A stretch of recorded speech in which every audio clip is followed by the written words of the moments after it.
August 23rd, tens of thousands of people rally at the National Mall to commemorate the 15th anniversary of the 1963 March on Washington for Jobs and Freedom, which drew 250,000 people to the nation's capital and was a key moment in the civil rights movement.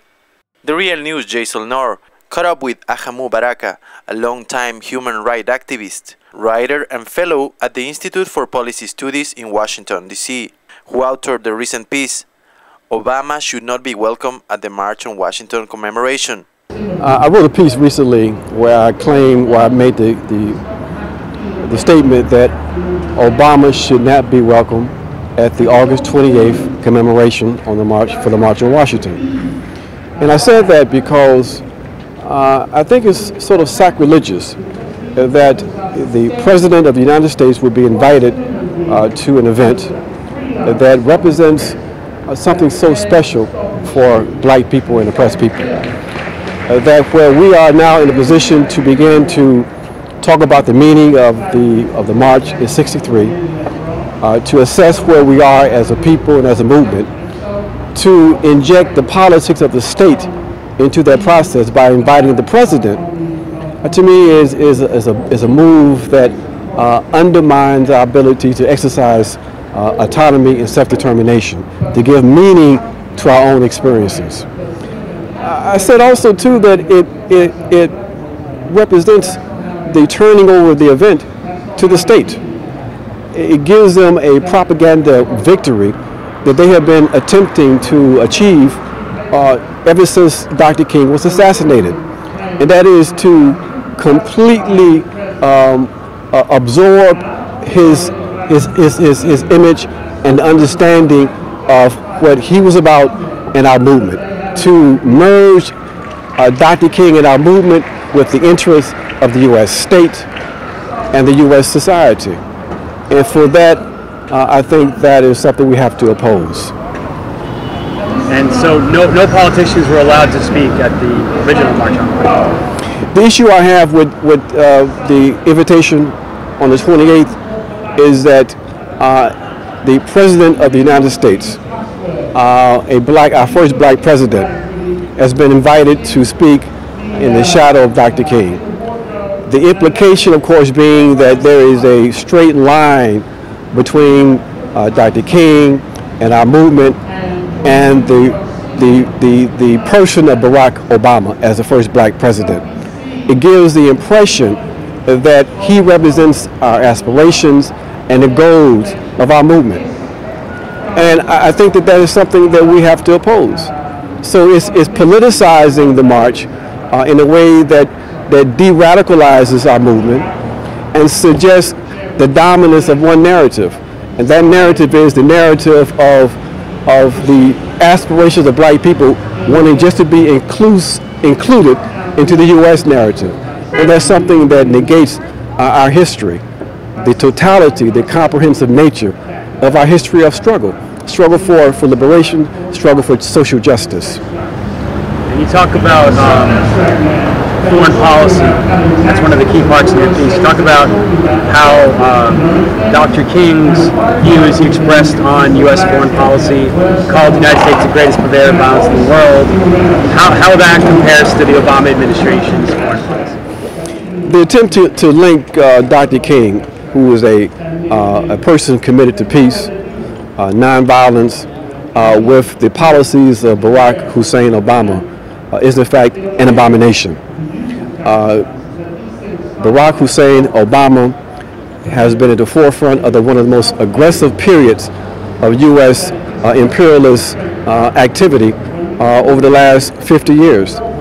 There's no way we can reconcile Dr. King's commitment to peace and to nonviolence with the aggressive, violent-ridden policies of Barack Obama. The very fact that this administration is responsible for fomenting civil war in Syria, didn't have the moral courage to call the coup in Egypt a coup, attempted to stop President Aristide from Haiti returning back to his country, who denied the people of Honduras support when they called out for the U.S. to reject the coup in Honduras. These are policies that Dr. King and our movement could never embrace. But yet these are the policies of this government. And by inviting the president, we basically legitimize those policies. We give it a moral standing that is the opposite of what Dr. King was all about. And those are policies that, especially with foreign policy, that Democrats and Republicans have completely and utterly embraced. So I'm saying that is the mainstream. There's hardly any dissent talked about within the mainstream of those policies. There's been a bipartisan agreement on advancing the interests of American imperialism. There's no distinction between the positions of the Democrats or the Republicans when it comes to that. There may be some tactical differences, but that's really about it. That the aggressiveness of the militarism of this administration is something that both Democrats and Republicans embrace. It is something that's contrary to everything that we have been about as a people here in this country. So this would be speculation, but judging by Dr. King's works and what he said, what would his position be today if he was alive today? Would he take part in this march? What would his role be today if he was alive?